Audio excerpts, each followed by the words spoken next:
Dans l'actualité aujourd'hui, le marché de l'emploi repart. En tant que manager, Et le bonheur dans tout ça. Lorsqu'un nuage plane sur toute une équipe et que la tension est palpable, le manager doit pouvoir inverser la tendance, surtout à l'approche des entretiens annuels. Un moment d'échange pour parler d'avenir.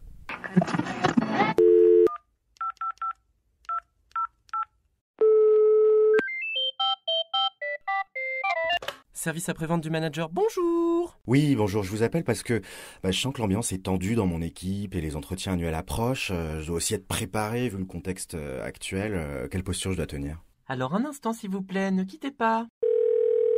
Bonjour, je suis Thibaut Mangin, coach énergie training, NRGY, et je veux bien répondre à votre question.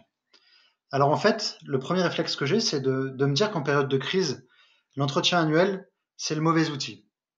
D'une manière générale, c'est en train de devenir un mauvais outil d'ailleurs parce que la nouvelle génération est plus habituée à des évaluations continues et à des feedbacks continus qu'à une évaluation qui soit discontinue et annuelle. Néanmoins, en période de crise, du coup, si vous pouvez le faire, ce qui est intéressant, c'est de pouvoir communiquer vous-même en version crise, c'est-à-dire avec des points qui soient réguliers, qui soient courts, mais qui soient fréquents. Ça, c'est le premier point. Le second point, c'est du coup, votre question pose, c'est quoi l'entretien annuel d'évaluation et est-ce que ça a pour objet de régler un problème collectif ou un conflit collectif? Ça renvoie aux objectifs. L'objectif, l'entretien annuel d'évaluation classique, j'évalue les compétences, je fixe les objectifs, je regarde où on était par rapport à la N-1 et on voit où est-ce qu'on veut être à l'année N+1. Ça, c'est l'objectif classique. L'objectif, j'allais dire un peu plus évolué, c'est le fait de se dire, c'est un moment privilégié que je vais passer avec mon collaborateur. C'est un moment privilégié pour lequel il sera important pour moi pouvoir être à l'écoute.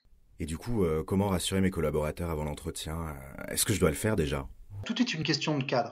Vous savez, s'il n'y a pas de cadre, il n'y a pas de jeu. Il n'y aurait pas de jeu de foot s'il n'y avait pas quelqu'un qui avait posé les règles de foot.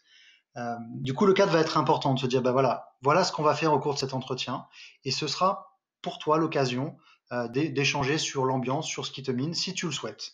Voilà, ce sera pas obligé, et moi je serai dans une position qui sera celle de la bienveillance, qui sera celle de la neutralité, et puis je souhaite que cet entretien soit authentique. Est-ce que vous auriez des conseils à me donner sur la formulation des questions et puis des réponses? Très clairement, il faut favoriser les questions qui sont ouvertes et les plus larges possibles, afin de laisser la place aux collaborateurs pour pouvoir s'exprimer. Tout ce qui ne s'exprime pas s'imprime. Et donc, ce sera l'occasion de pouvoir laisser la parole aux collaborateurs, d'offrir cet espace-là, et surtout de pouvoir se taire lorsque le collaborateur parle. Les questions ouvertes seront les questions à favoriser. Faites très attention avec vos oui mais. Le mais annule tout ce qui vient d'être dit avant, alors il faut le savoir. Et en même temps, faites attention également au on. Vous savez, le on qu'on utilise pour cacher le je. Lorsqu'il y a des choses à dire, c'est je ou c'est nous. Attention au on. Mais du coup, comment projeter mes collaborateurs vers un futur moins en crise? L'être humain, pour prévoir l'avenir, fonctionne un petit peu comme les bourses en action, c'est-à-dire qu'on va aller chercher dans le passé les choses pour les projeter dans l'avenir. Et donc, il faut faire attention à ce que l'on souhaite projeter dans l'avenir. Si l'on reparle des éléments qui ont pu être marquants et blessants dans l'équipe, il faut faire attention à ne pas y passer trop de temps, ou du moins à prendre de la hauteur par rapport à ça. Et du coup, pour prendre de la hauteur, il y a des questions qui peuvent se poser sur j'entends bien que, etc. Et en même temps, en quoi est-ce aussi important pour vous? Je réalise à quel point cette situation a pu être, etc. blabli. Qu'est-ce que cette situation produit en vous? Qu'est-ce qu'elle vous empêche de faire?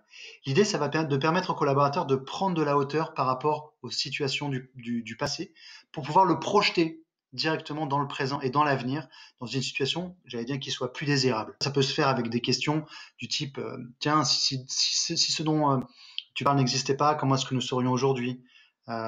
Quel progrès immédiat nous pourrions mettre en place pour améliorer la situation que tu décris? Et, très important, quelle contribution tu serais prêt à apporter au groupe pour qu'est-ce que toi tu aurais envie de faire pour participer à? Et tout de suite de pouvoir projeter, entre guillemets, le collaborateur dans l'avenir. Donc réfléchir dans le passé, l'amener à parler du passé, c'est bien, et en même temps le faire d'une façon intelligente, c'est-à-dire en permettant au collaborateur de prendre de la hauteur pour ensuite le projeter dans un présent et dans un avenir qui soit plus désirable avec une contribution de la personne et orienté solution.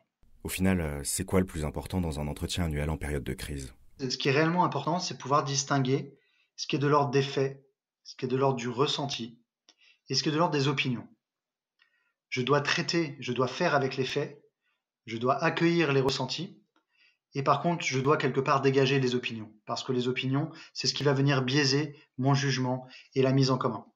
Il y aura des outils et des actions à mettre en œuvre au niveau de l'équipe par la suite. Par exemple, le bilan de fonctionnement à faire avec ses équipes, c'est simplement prendre un temps avec son équipe pour s'interroger sur, tiens, comment est-ce qu'on fonctionne ensemble?